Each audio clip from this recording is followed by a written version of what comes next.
We need to remember there is no way to beat a narcissist other than leaving. There's no benefit to being in a relationship with one. You will not get your needs met and you will continue to feel neglected because you are being neglected. But if you find yourself in an argument with one, here's what I want you to remember. Narcissists bait you into a fight so that you will argue. Because if you argue, it means they are important enough to argue with. And it means they're still in control of you. They can manipulate you.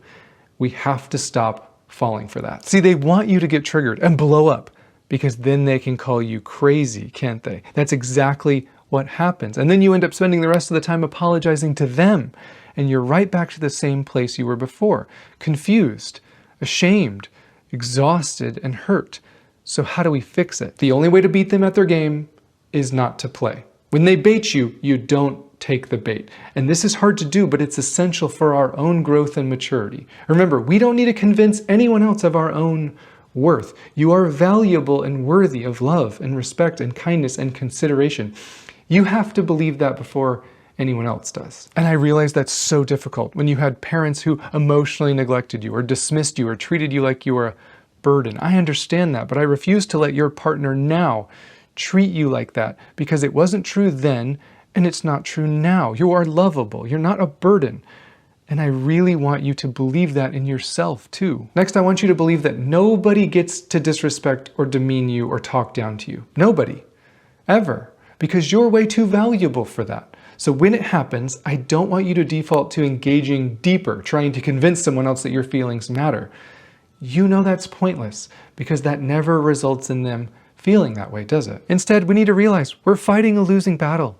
And stop fighting. They're not going to see your perspective.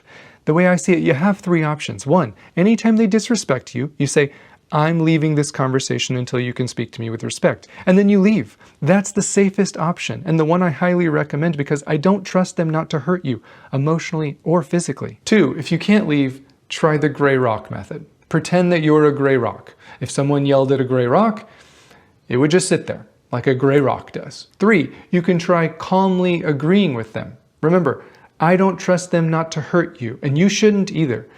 So we're just trying to de-escalate things here. If they say something, you just agree. Say, yeah, I guess I need to work on that. Or, yeah, you're probably right. That's it. But we have to remember, their goal is to fight. So they might not give up. They might continue escalating the fight, calling you worse and worse names over and over again, trying to bait you and get a rise out of you. And it's in that moment I really need us to focus and remember, this is the person who says they love us. This is the person we're in a relationship with. This isn't about victim blaming. This is about abuse. You're an abuse victim. And do you know what's really hard for abuse victims to recognize? When they're being abused. So please let this help us realize that we need to reach out to someone. You're not too much. You're not a burden. You're not too emotional. You're not asking for too much. You're asking for the bare minimum. But you need to reach out to someone so you can talk about this abuse. I promise you, you'll be glad you did.